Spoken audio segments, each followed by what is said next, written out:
J'ai les mains moites, je tremble, ma gorge qui se noue. J'imagine toujours des scénarios impossibles dans ma tête, avant même qu'une situation arrive.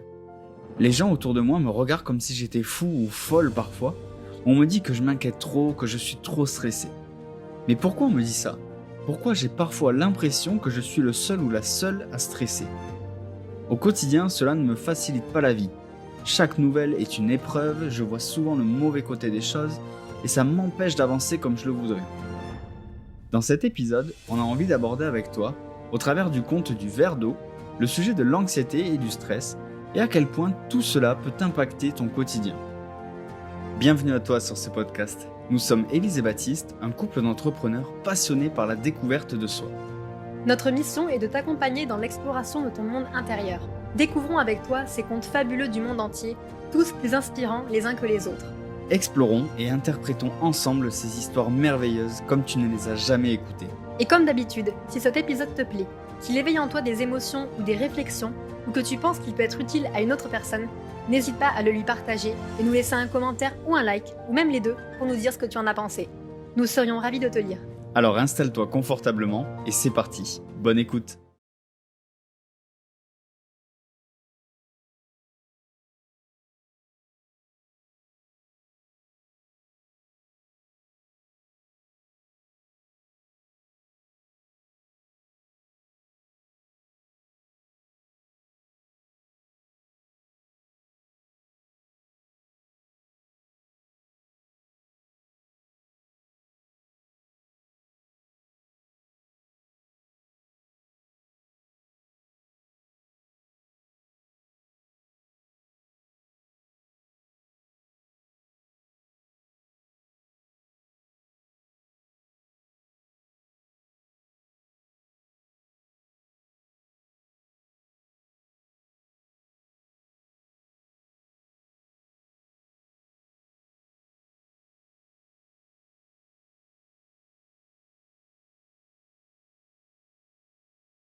C'était l'année dernière à Sydney, en Australie, qu'une conférence fut organisée pour parler psychologie, notamment en entreprise.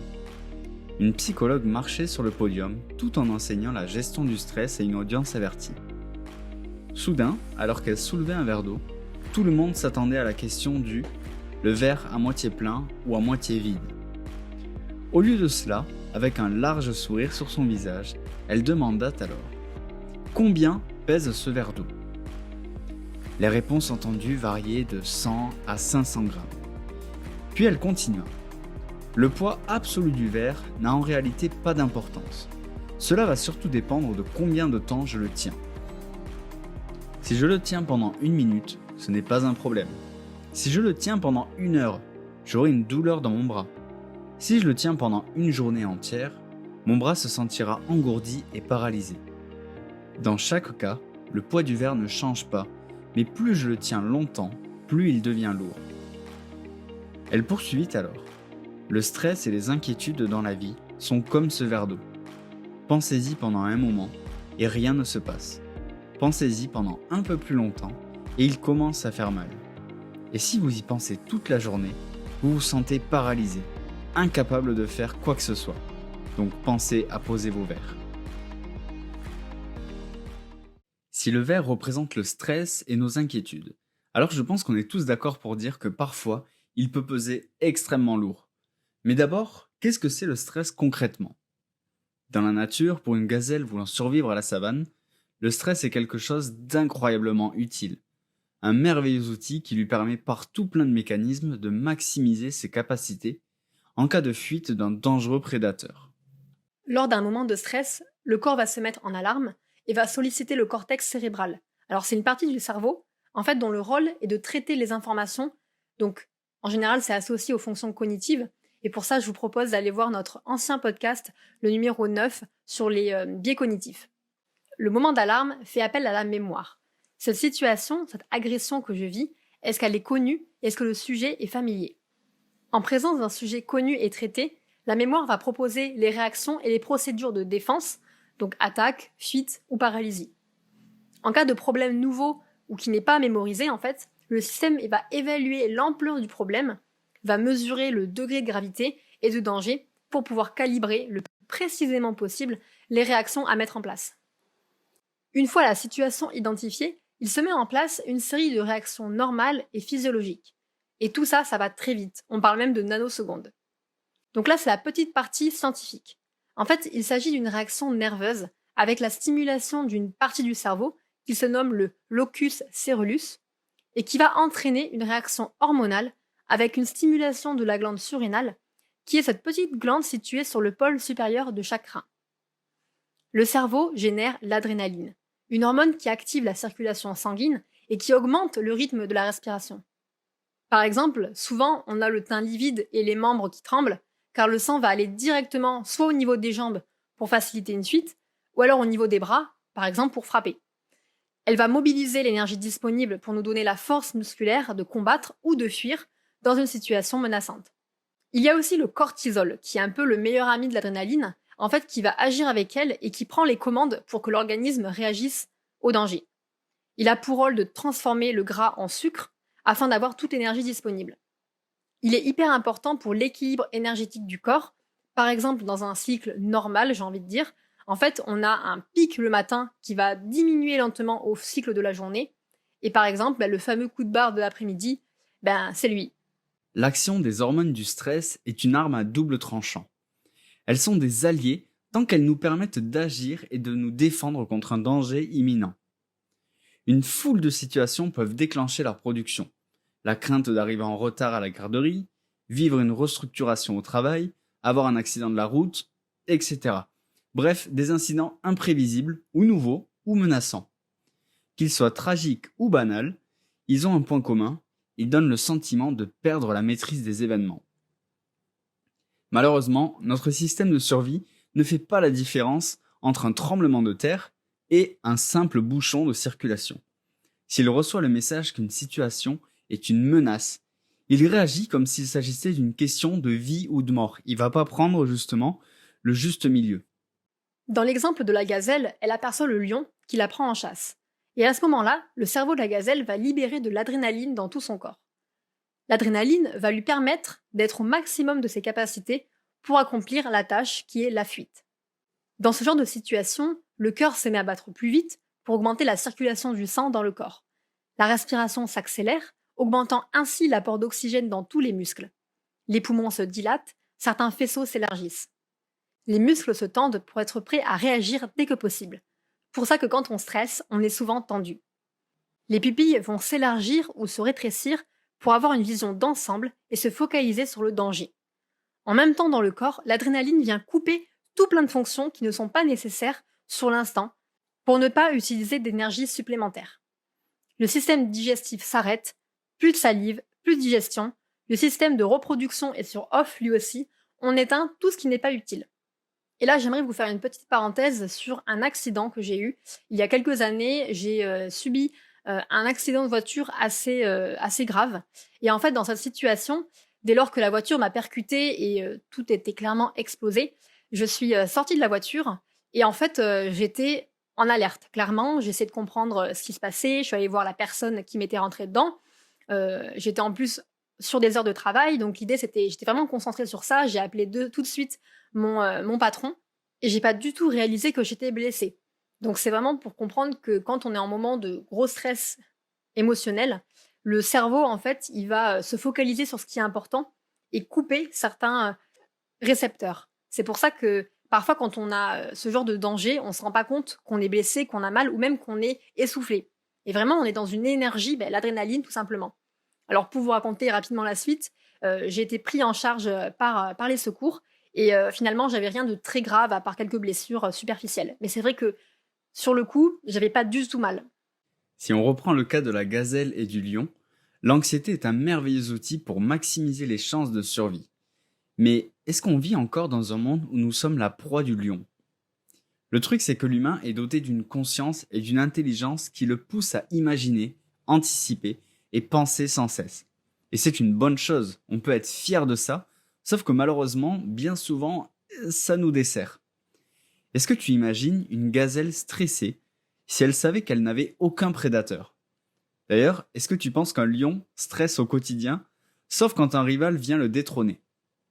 Si le stress est le sauveur de la gazelle dans bien des situations, pourquoi est-il le prédateur pour nous ?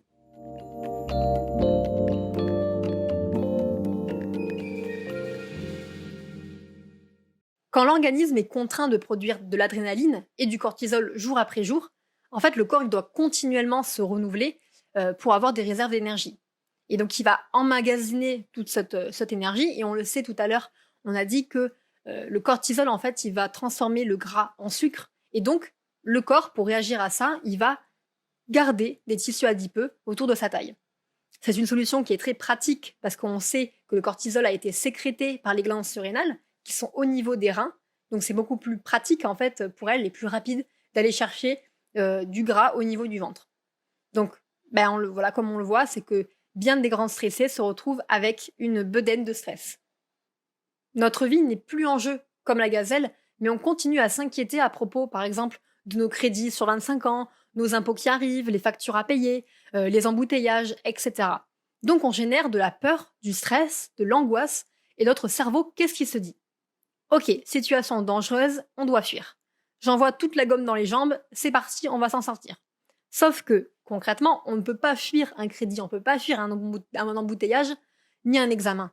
On pourrait, mais c'est pas vraiment ce qu'on veut. Tu comprends le malaise du cerveau ? Je t'offre tout ce qu'il faut pour fuir, mais tu ne fuis pas. En attendant, par contre, le besoin de reproduction, la digestion, la salive, le cœur qui s'accélère, tout ça, c'est bien là que tu t'en serves ou non. S'il est constamment sollicité, ce mécanisme de protection, il risque à force de s'épuiser et le cortisol peut venir à manquer. Résultat, un trop faible taux de cortisol dans l'organisme, ce qui peut mener à l'anxiété et à l'épuisement. Donc, le stress avant tout, c'est quelque chose qui se passe à l'intérieur de nous. Une situation urgente à gérer, une nouvelle tâche à accomplir. L'angoisse incontrôlable touche 30% des gens. Le stress, l'anxiété, l'inquiétude, tout ça va donc dépendre de notre représentation d'une situation. C'est donc une question de point de vue, et c'est ce qui explique que certains perdent leurs moyens devant une situation alors que d'autres non. Une étude a démontré que les personnes inquiètes ont tendance à avoir des menaces dans leur vie de tous les jours et déclenchent donc sans arrêt de l'adrénaline. Les personnes qui souffrent d'anxiété chronique voient le monde différemment. Dans une situation neutre, on aura tendance à l'aggraver. Et c'est une étude qui a été menée en fait auprès de 200 personnes. Il y avait 100 personnes qui étaient sujettes à l'anxiété chronique et les 100 autres personnes, pas du tout. Ou beaucoup moins que les personnes chroniques. Et en fait, le but de l'exercice, c'était qu'on leur montrait une fresque d'un visage, un même visage d'une même personne qui passait en fait du sourire à la colère. Et donc forcément, sur ces 20 images, il y en avait en fait, on voyait l'évolution qui passait à un point central qui était un visage neutre. Et en fait, toutes les personnes qui souffraient d'anxiété chronique, ou qui étaient sujettes en tout cas à de l'anxiété chronique, en fait, ces photos-là, qui étaient neutres d'expression, elles avaient tendance à les assimiler à un visage en colère. Le souci, c'est que parfois, pour calmer l'anxiété, la raison ne suffit pas. Et ce qui explique que même quand on essaye de se calmer, on n'y arrive pas toujours. Quand l'anxiété devient récurrente et handicapante, on appelle ça un trouble d'anxiété. Et on distingue 4 grandes familles en fonction de la nature de la peur. Donc les principales familles, les voici. En numéro 1, on a la peur catastrophique fataliste. C'est la peur que quelque chose de terrible va arriver. On retrouve là-dedans la peur de l'abandon, de la rupture, de la séparation avec les personnes qu'on aime. Et bien sûr, toutes les peurs un peu plus catastrophiques.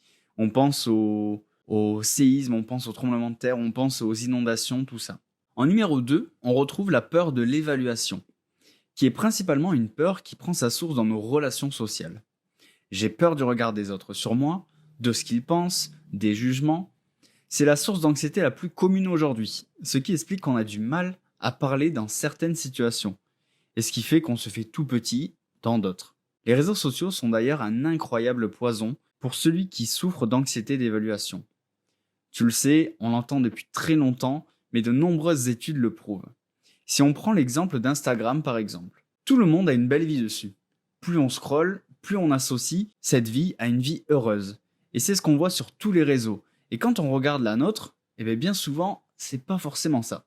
Parce que les gens ont envie de nous montrer ce qu'ils veulent et c'est ce qu'ils font. Donc pourquoi les réseaux sociaux sont dangereux pour la personne qui souffre de la peur de l'évaluation ? Parce qu'ici, c'est une anxiété qui se nourrit de la crainte d'être évaluée et forcément moins bien qu'une autre personne. Donc plus je vais scroller sur les réseaux sociaux, plus je vais voir plein de petits bouts de vie embellis pour la plupart comme une normalité. Et donc plus je vais avoir honte de ma propre simulation et donc plus je vais cultiver mon angoisse de la foule et mon angoisse des gens et donc privilégier la solitude. En troisième catégorie, on retrouve la peur de perdre le contrôle. Comme son nom l'indique, c'est la peur de ne plus être maître de soi, de ses réactions, de ses émotions, de ses pensées et même de ses actes. Et ça c'est marrant parce que on a une anecdote là-dessus, en fait d'une personne qu'on a rencontrée chez qui on a aidé à faire quelques tâches de bricolage. Et en fait cette personne ne buvait pas d'alcool. Et donc non pas que c'est considéré comme étrange de ne pas boire de l'alcool, mais on a quand même tenu à lui poser la question. Et en fait sa réponse c'était totalement ça, c'est que quand il boit de l'alcool, il perd le contrôle et il aime pas du tout cet état où il est plus maître de lui. Donc c'est finalement une source anxiogène pour lui et c'est pour ça qu'il évite de boire de l'alcool. Et enfin, la peur de l'incertitude. Ça, c'est la deuxième plus représentative aujourd'hui. C'est de ne pas savoir ce qu'il va se passer. L'angoisse du futur, l'angoisse de demain, c'est dans des troubles de l'anxiété qu'on retrouve les TOC généralement aussi. On est fixé sur nos pensées, on y réfléchit sans cesse, imaginant toujours plus de scénarios, ce qui génère un maximum de stress. Les TOC, t'as dû en entendre parler, ça veut dire troubles obsessionnels compulsifs, sont le parfait exemple pour comprendre ce qui se passe dans cette peur d'incertitude. Donc les TOC, c'est tous les comportements où on s'invente des rituels, un petit peu pour présenter, où on se crée des rituels pour se protéger et se dire que voilà, j'ai créé ce rituel, j'ai fait ce rituel, il ne peut rien m'arriver. Donc comment ça se passe ? J'observe une situation, je me dis, il peut m'arriver ça, ou je dois me protéger, et c'est alors que j'invente des rituels. Et le cercle vicieux un petit peu là-dedans, c'est que plus je pratique ces rituels, et que la scène que j'avais imaginée ne s'est pas déroulée, plus je crois en mes rituels, et plus je pense que sans eux, le pire va arriver, et c'est ce qui explique que je continue sans cesse de les pratiquer et que j'ai du mal à m'en détacher. Mais alors, pourquoi l'anxiété n'est pas la même chez tout le monde ? On vit dans le même monde, on est confronté à la même route pour aller travailler, on paye tous des factures, on a tous un travail. Notre nature à être anxieux ou anxieuse est principalement héréditaire ou alors transmise par l'éducation. Si on a un de nos parents qui est anxieux, on aura tendance à l'être nous aussi. En grandissant, un enfant observe le monde sans notion de changer et petit à petit se construit en observant ses parents. Un parent anxieux, angoissé, inquiet, va alors nourrir ce sentiment chez l'enfant qui grandira avec l'idée que telle ou telle chose est dangereuse sans avoir expérimenté celle-ci personnellement. Le cerveau est aussi très fort pour les associations. Si on reprend l'exemple de la gazelle qui se fait poursuivre par un lion qui bondit d'un buisson, on comprend alors que dans le cerveau de la gazelle va se créer buisson égale danger. Et à chaque fois qu'elle verra un buisson, elle va tout de suite se mettre en mode danger. Le vrai souvenir que j'ai d'anxiété étant petit, c'est issu d'un film qui m'a vraiment traumatisé, mais pendant très très longtemps. C'est le fameux Les Dents de la Mer. Je me rappelle tellement de cette musique, ce requin qui arrive comme ça et qui fauche tout le monde. Et ce qui fait qu'en fait, petit, pendant longtemps, j'ai développé une anxiété à l'eau. Et encore une fois, c'est mon cerveau qui a fait une association. En fait, comme la gazelle et le buisson, qui peut être synonyme de danger pour elle, et bien moi, c'était eau égale requin égale danger de mort, en fait. Et donc ça, c'est vraiment quelque chose que j'ai gardé pendant très longtemps et qui, voilà, est un exemple parfait d'association qu'on peut faire. Ou encore, quand on était petit, alors j'imagine que vous aussi ça a été la même chose, mais quand on était petit, quand on avait peur dans le noir, on avait tendance à se mettre sous la couette en se disant que la couette c'était notre barrière en fait. Alors que clairement, on est d'accord qu'une couette, si un mec veut nous tuer, il peut le faire, même s'il y a une couette. Mais en fait, c'est une véritable protection qui est impénétrable, qui est une cape d'invisibilité presque. Et là, on se rend compte que le cerveau, il peut se persuader, imaginer tout ce qu'il veut et se dire que c'est réel. Pour prendre un exemple plus concret, Baptiste et moi, actuellement, on s'est rendu compte, en travaillant ce podcast, même depuis longtemps, que, en tout cas, moi, j'avais une tendance à être plus anxieuse en général, et lui, pas forcément. C'est-à-dire que dès qu'il va y avoir un problème, il faut aller voir quelqu'un parce qu'il y a un problème ou quoi, en fait, moi, de suite, je vais me mettre dans une bulle que ça va mal se passer, ça va mal finir, un peu, si vous voulez, un peu fataliste, si vous voulez. Alors que Baptiste, il va beaucoup plus être, mais attends, laisse l'opportunité se passer, il n'y a pas de chance ou de risque que ça se passe mal. Alors que de base, je suis quelqu'un qui est optimiste, hein, vraiment. Mais je pense que mon anxiété a tendance un peu à prendre le dessus, à imaginer mille et un scénarios qui vont peut-être mal se dérouler ou pas comme je voulais, tout simplement. Alors que contrairement à l'avenir, pour ma part, j'ai une vision vraiment optimiste et confiante en ce qui peut nous arriver, en tout cas de ce que l'on peut maîtriser, alors que Baptiste va avoir tendance à un peu angoisser sur l'avenir, qu'est-ce qui peut se passer, est-ce que j'ai assez confiance en le projet, confiance en moi, etc. Donc maintenant, faut-il gérer ou évacuer son stress? Tout d'abord, j'aimerais te parler de 2 fausses croyances pour évacuer son stress qu'on retrouve partout et que j'ai vraiment expérimenté dans mon quotidien et que j'ai pu voir dans ma vie. C'est vraiment la croyance que pour évacuer son stress, ça va passer par boire ou fumer. Il y a plusieurs études qui ont montré que boire avait un effet négatif sur l'angoisse. En effet, il trouble notre raison quand on est ivre. Résultat, on cultive encore plus d'angoisse. Fumer une cigarette ou de la marijuana, ça augmente la fréquence cardiaque, ce qui, pour rappel, ne va pas aider à faire redescendre celle-ci, comme on pourrait le croire sur le moment puisqu'on plane. Au contraire, elle va nous maintenir dans cet état d'adrénaline et laisse donc la porte ouverte au stress, puisque comme on l'a vu, le stress va accélérer notre rythme cardiaque et ce qu'on cherche, c'est à le faire diminuer. Donc j'entends déjà les sceptiques dire que dans leur cas ça fonctionne, mais c'est une fausse croyance en réalité et de nombreuses études le démontrent. Je suis pas du tout en train de dire qui a tort, qui a raison, je me base simplement sur des faits et j'essaye qu'ensemble on ouvre des réflexions. Donc ce n'est pas le fait de fumer ou de boire de l'alcool qui détend réellement, c'est notre croyance qui influence notre comportement. On entend très souvent des discours certainement bienveillants et je l'ai moi-même vécu avec des personnes qui disent à une autre personne stressée « Viens fumer ou boire un coup, ça ira mieux ». Quand on fume ou qu'on boit pour calmer son stress, en réalité pour moi c'est plutôt pour penser à autre chose, ce qui d'apparence a le même résultat, mais crée une dépendance à la longue. Parce que je vais faire une association. Je suis stressé, je vais fumer. J'ai la croyance que la solution pour me calmer, souviens-toi que le cerveau est très fort en association, donc je me détends et pense à autre chose. C'est ce qui explique les crises du manque. C'est comme si on interdisait à quelqu'un ses tocs brutalement. Pour lui, un malheur va arriver et je vais pas pouvoir m'en sortir seul, donc laisse-moi mes tocs, il me les faut, j'en ai besoin. J'ai côtoyé plusieurs personnes dans mon ancien travail qui fumaient ou buvaient, voire même les deux, pour calmer leurs émotions, que ce soit la peur, que ce soit la colère, que ce soit la tristesse, tout plein de choses. Mais quand on en parlait quelques jours plus tard, ce qui ressortait à chaque fois, c'est qu'au final, c'était à force de parler, de relativiser, en bref d'extérioriser ce qu'ils avaient au fond d'eux, qui les avait aidés à redescendre et à quitter cette angoisse, en aucun cas la fumette ou l'alcool. Une autre bonne astuce par contre pour évacuer l'adrénaline, c'est ce trop plein d'énergie qui met notre corps en éveil maximum pour fuir, c'est de lui donner ce qu'il veut finalement. En gros, faire du sport. T'as déjà remarqué dans les émissions, genre Pascal le grand frère et d'autres, que les gens sont sans cesse en action et dans le mouvement, pour faire sortir ce qu'ils ont en eux. Donc le sport est une des clés de la libération de nos inquiétudes et de notre stress. Dans ces moments, on prend le temps de poser notre verre d'eau, comme le conte le rappelle, et on se décharge.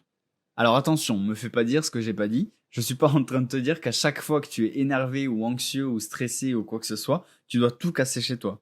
Simplement que tu dois trouver un moyen de décharger cette énergie dès que possible, parce que tu sais très bien comme moi que garder un trop plein d'énergie en soi, ça amène rien de bon, et pour son mental, et pour l'organisme. La fausse croyance, c'est donc de croire qu'on doit lutter contre son anxiété, son stress, ses inquiétudes. Mais en réalité, malgré tous les traitements qu'on peut prendre, les solutions qu'on peut trouver pour réduire celle-ci, la vérité c'est que la seule solution se trouve en toi. Donc c'est pourquoi je ne vais pas te conseiller d'exercices ou de méthodes comme la méditation, le sport, une balade en forêt ou autre, parce que tout ça, ça ne va pas fonctionner si tu ne fais pas l'expérience intense de la dissociation, comme moi j'ai pu le faire avec les dents de la mer. En grandissant, j'ai l'exemple d'avoir réussi à modifier mon schéma de pensée pour les dents de la mer. J'ai réussi à déconstruire cette association, donc créer une dissociation, en me disant tout d'abord qu'un requin ne peut pas sortir des canalisations, c'est insensé. Et donc finalement, pourquoi à chaque fois je me retrouvais dans le bain, j'avais peur qu'un requin vienne me bouffer et tout, parce que j'avais fait cette association que eau égale danger égale requin. Donc déjà, j'ai essayé de me calmer de ce niveau-là. Un peu plus tard, quand je me baignais, je ressentais toujours au fond de moi cette association eau égale requin. Tu sais, ce fameux moment où peut-être tu vas nager à l'océan ou tout ça, où là ça commence à être possible. Mais en même temps, il n'y en a pas partout, et puis c'est pas parce qu'il y en a qui vont forcément nous bouffer. Donc quand je me suis aperçu que cette peur était toujours présente, j'ai donc commencé à me confronter au maximum à cette peur. Donc pour ça, j'ai commencé à me renseigner sur les requins. Je me suis aussi renseigné sur le tournage du film en question, ce fameux film qui a traumatisé mais tellement de personnes, j'en suis sûr. Et pour dire à mon cerveau, même si moi j'en avais déjà conscience, lui dire, regarde, c'est que des effets spéciaux, parce que des fois ça sert... c'est bien de dire les choses, mais le cerveau, c'est comme un enfant, il a besoin de voir pour le croire. Et c'est ce que je me suis forcé à lui faire. Et lui dire vraiment que, regarde, il n'y a rien de vrai là-dedans. Et j'ai continué à fouiller au maximum dans cette peur. Je l'ai dessiné, j'ai joué le jeu de et si. Alors ce jeu de et si, je ne sais pas si tu le connais, mais en fait, c'est pour pousser ton angoisse au maximum. En fait, le but de cet exercice, c'est de pousser justement ton imagination au maximum pour t'assurer qu'en fait, et rassurer ton cerveau que tu ne vas pas mourir. Donc en fait, c'est pas une situation d'urgence. Alors en soi, si on prend mon exemple de me dire malheureusement, s'il y a un requin, il va peut-être te bouffer et peut-être que ça sera la fin de ta vie. Ouais, mais en fait, ça va être une finalité, mais il est aussi probable que ça se passe autrement. Et donc en fait, c'est réussir à souffler là-dessus et se dire que c'est pas forcément une fatalité. Mais même si je veux faire l'exercice au maximum, si on prend l'exemple d'une personne qui a l'anxiété de la foule, elle va se dire que en faisant cet exercice de et si, et si, et si, et si, en fait, ce qui va se passer, c'est que elle va tout d'abord se dire j'ai peur du jugement. Donc, pour avoir du jugement, qu'est-ce qui va se passer? Déjà, il faut que je me confronte à des gens. Et si ils aiment pas ce que je fais? Et si, nanana. Et en fait, le but de et si, ça va être de dire et si ils aiment pas ce que je fais, qu'est-ce qui va se passer? Finalement, peut-être qu'ils vont me critiquer, peut-être qu'ils vont ceci, peut-être qu'ils vont cela. Ouais, ok. Et même s'ils le font, et si ils le font, qu'est-ce qui se passe après? Et en fait, on fait tout cet exercice pour parvenir au maximum de son angoisse et de son anxiété. Et en fait, la finalité de et si, ça va être, et si, ça sera comme ça. En fait, il y a des choses qu'on peut pas lutter, qu'on peut pas contrôler non plus. Et si ça doit arriver, ça arrivera. Et c'est que ça devait arriver pour une bonne raison. Pour résumer cet épisode, je dirais donc que l'anxiété n'est pas quelque chose que l'on peut contrôler à première vue, ça demande du temps. Que ça parte d'un bon sentiment de notre cerveau qui cherche à nous protéger du mieux qu'il peut. Malheureusement, cet état dans lequel il nous met nous affecte énormément sur le plan émotionnel et psychologique. C'est pourquoi il est important en premier lieu d'apprendre à évacuer cette énergie et à poser son verre le plus souvent possible de la façon qui nous semble la plus efficace et bienveillante pour notre corps. On a trop souvent tendance à croire que notre corps est contre nous, alors qu'en réalité, celui-ci fait partie de nous. C'est qui nous sommes et que comme un enfant, il a parfois des sautes d'humeur qu'il faut apprendre à observer, raisonner autant que possible pour vivre en harmonie avec. On ne doit donc pas chercher à lutter contre son anxiété ou son stress, on doit lui laisser la parole, la laisser s'exprimer complètement, sans détour, dans son esprit pour comprendre ce qui effraie notre enfant intérieur vraiment et trouver un moyen pour le rassurer. Qu'il n'y a pas de raison de s'inquiéter et qu'à l'avenir, il doit apprendre à ne pas céder à la panique, mais toujours prendre le temps d'observer une situation, car nous ne sommes plus à la place de la gazelle qui doit prendre une décision rapide. L'ironie dans tout ça, c'est que nous sommes à la fois des condamnés et des sauveteurs de l'anxiété. Le stress fait partie d'une de ces nombreuses prisons où le verrou se trouve à l'intérieur de nous. Ces sujets sont véritablement passionnants. Je ne sais pas ce que tu en as pensé, mais ce qui est sûr, c'est qu'on n'a pas forcément le temps de tout dire dans un seul épisode. C'est pourquoi on t'invite à t'abonner pour être sûr de ne rien rater. On te remercie et on est vraiment très fiers que tu sois encore parmi nous à cet instant.